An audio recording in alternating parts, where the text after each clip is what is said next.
So, the Epstein files. We've been hearing about them for years, right? The world's been waiting. Well, a new batch of documents just dropped. And today, we're going to break down what they actually reveal, and maybe more importantly, what they still hide.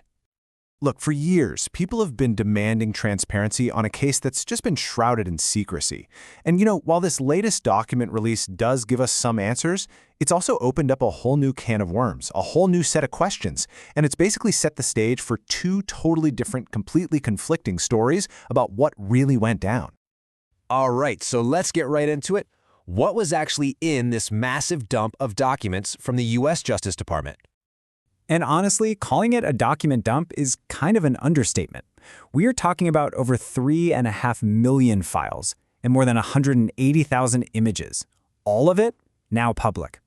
And, as you can imagine, buried in that mountain of data, well, there are some pretty explosive details. Okay, so maybe the most startling thing to come out of this release are these pictures.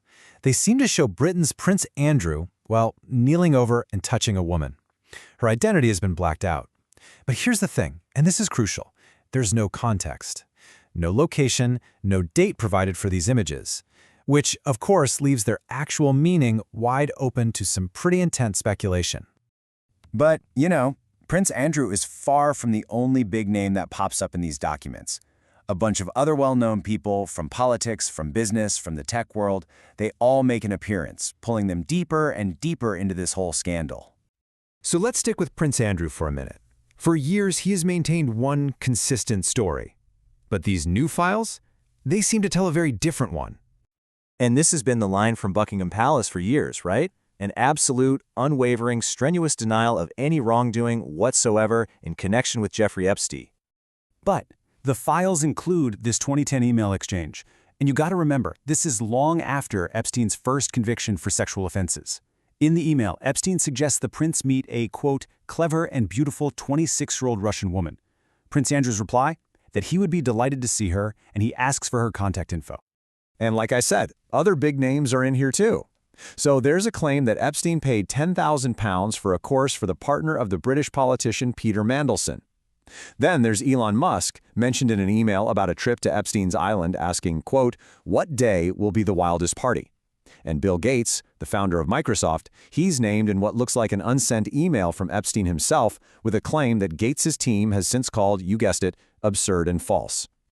Now, to be clear, Elon Musk hasn't been accused of any wrongdoing here. He actually responded directly on X, his social media platform, saying that he pushed for these files to be released. He also said he turned down a bunch of invitations to Epstein's island, adding that he knew even a tiny bit of correspondence could be used to smear his name. Okay, so with all this stuff coming out, how is the U.S. government responding? Well, their official position is, with this release, the case is pretty much closed.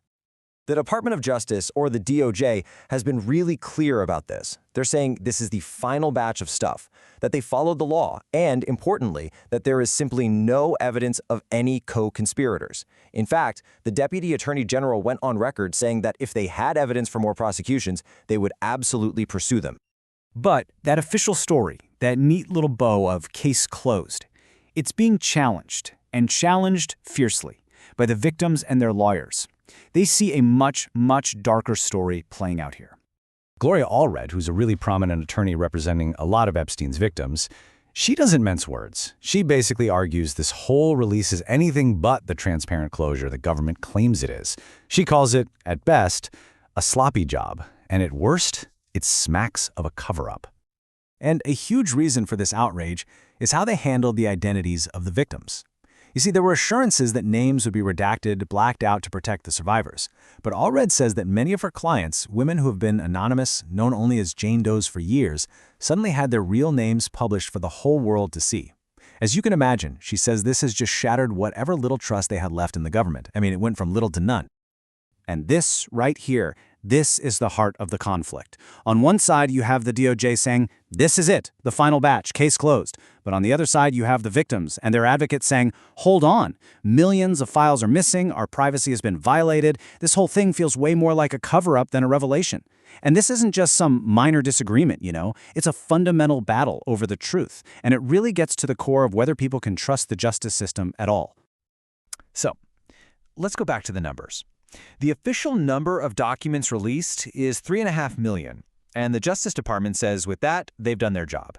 Their legal obligation is fulfilled. But here's the kicker. The original cache of documents was estimated to be around 6 million. You do the math. That means 2.5 million files are just not there. They're missing.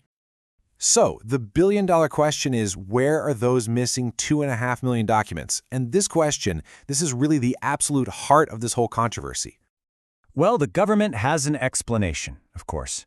They say those missing files are either irrelevant to the case or they're legally confidential and can't be released. But for the critics, for the people who believe there's a much wider conspiracy at play here, the explanation is a lot simpler. They believe the files are being held back on purpose to continue a cover-up. And so that leaves us with this one final, really unsettling question. In a case that has always, from the very beginning, been about secrets and lies, will the full truth ever actually come out? One thing's for sure, the story of the Epstein files is far from over.